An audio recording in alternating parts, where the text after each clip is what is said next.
এখানে কী কী উপকরণ রয়েছে একবার তোমাদের সাথে শেয়ার করে দেওয়া যায়। প্রথমে রয়েছে পেঁয়াজ কুচি, ধনেপাতা কুচি, আদা কুচি, লঙ্কা কুচি, টমেটো কুচি, কারি পাতা রয়েছে, আর এখানে রয়েছে রসুন কুচি, আর এখানে রয়েছে আলু সেদ্ধ করা। তারপর এখন আমি কি করছি চলো দেখে নেওয়া যাক। তো উপকরণগুলো দেখে নিয়েছিলে, তো এবার আমি তোমাদেরকে জানাচ্ছি আজ আমি বানাবো আলু পুরি। তার জন্য আমি এখানে দেখো আদা কুচিটা দিয়ে দিলাম, আদা কুচিটা হালকা ভেজে নিব। আর আদা কুচি দেওয়ার পর আমি এবার দিয়ে দিব রসুন কুচি। তো রসুন কুচি দেওয়ার পর আমি এরপরে দিয়ে দেবো একটু কারি পাতা। তো কারি পাতা দিয়ে একটু ভালো করে হালকা করে ভেজে নেব। তো ভেজে নেওয়ার পর আমি একটু পেঁয়াজ দিয়ে দিব। তো তোমরা দেখতে পাচ্ছ এগুলোকে আমি হালকা করে ভেজে নিচ্ছি। এবারে যে আমি পেঁয়াজগুলো দিয়ে দিচ্ছি। তো পেঁয়াজ দেওয়ার পর পেঁয়াজটা যখন একটু গোল্ডেন হয়ে আসবে তখন আমি টমেটো কুচিগুলো দিয়ে দিব। তো তোমরা চাইলে টমেটোর জায়গায় আমচুর পাউডারও দিতে পারো। আর এরপর দিয়ে দিয়েছি আমি লঙ্কা। তো এইবারে দেখো আমি হলুদ গুঁড়ো, লঙ্কা গুঁড়ো, জিরে গুঁড়ো, ধনে গুঁড়ো দিয়ে দিয়েছি। তো এবার আমি ভালো করে কষিয়ে নিব। তো কষানো হয়ে গেলে এবার একটু দিয়ে দিব নুন, কারণ টমেটোটা তাহলে তাড়াতাড়ি মুছে যাবে। তারপর স্বাদের জন্য আমি একটু দিয়েছি ম্যাগি মশলা, এটা অপশনাল, দিতেও পারো নাও দিতে পারো। তা আমার ম্যাগি মশলা ফ্লেভারটা খুব ভালো লাগে তার জন্য আমি দিয়েছি। আর তোমরা বিশ্বাস করো ম্যাগি মশলাটা দিলে টেস্টটা দ্বিগুণ চলে আসে। তারপর আমি এই যে সিদ্ধ করে রাখা আলুটা ম্যাশ করে আমি দিয়ে দিলাম। এবার আমি ভালো করে মিক্স করে নিয়েছি। তারপর এবার নামানোর আগে একটু ধনেপাতা দিয়ে একটু আলতো হাতে পরে নেব। মিক্স করে যে হয়ে গেল, এবার গ্যাসের ফ্লেমটা বন্ধ করে দেব। এবার আমরা চলে আসি ডোটা বানাতে। তো ডো বানানোর জন্য আমি নিয়ে নিয়েছি 2 কাপ ময়দা, 1 টেবিল স্পুন হলো সাদা তেল, আর একটু খাবার সোডা, আর একটু আজওয়াইন। তো আজওয়াইনটা হাতে একটু ক্র্যাশ করে দিয়েছি যার জন্য ফ্লেভারটা খুব সুন্দর হবে। তো এবার আমি ভালো করে মেখে নিচ্ছি।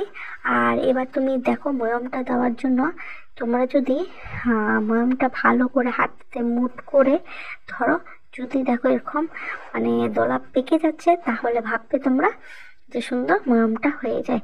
তা আর একবার তোমাদেরকে দেখিয়ে দিই। তো এটা একটু ভালো করে মেখে নিবে।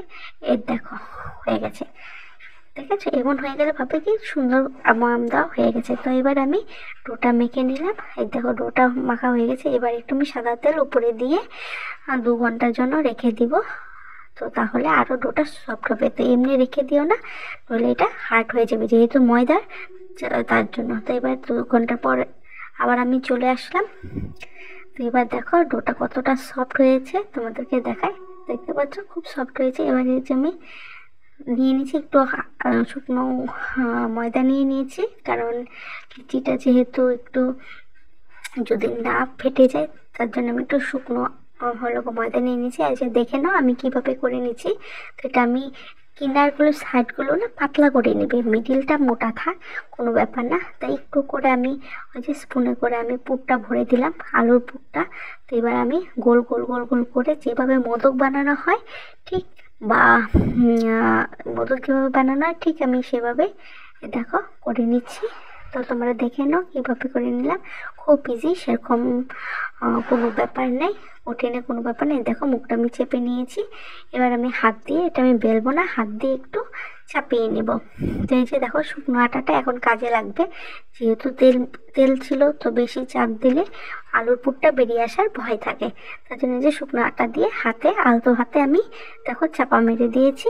তো এবার আমার আটার পুর লাগানো আটার ডোটা পুরো রেডি হয়েছে। এবার আমি কড়াইতে তেল চাপিয়ে দিব। তো তার জন্য আমি নিয়ে নিয়েছি সামান্য পরিমাণে তেল। আর কড়াইটা ইগনোর করো কারণ সাইডগুলো কালো হয়ে গেছে। তো যাই হোক, তেলটা যে হালকা গরম হয়ে গেলে আমি যে ছেড়ে দিয়েছি আলু পুরিটা।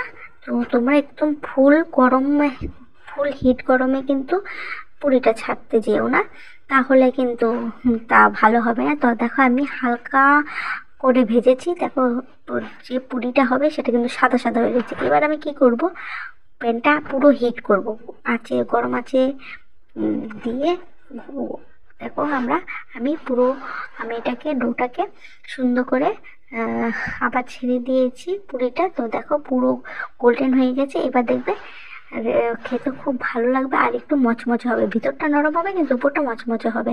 তো যে তৈরি হয়ে গেছে, এবার তোমাদেরকে ভেঙে দেখাই। দেখো পুরো ফিলিংয়ে পুরো কোনা কোনা পর্যন্ত সে স্টাফটা গিয়েছে। তো তোমাদের কেমন লাগলো আলু পুরি রেসিপিটা আমাকে কমেন্টে জানিও।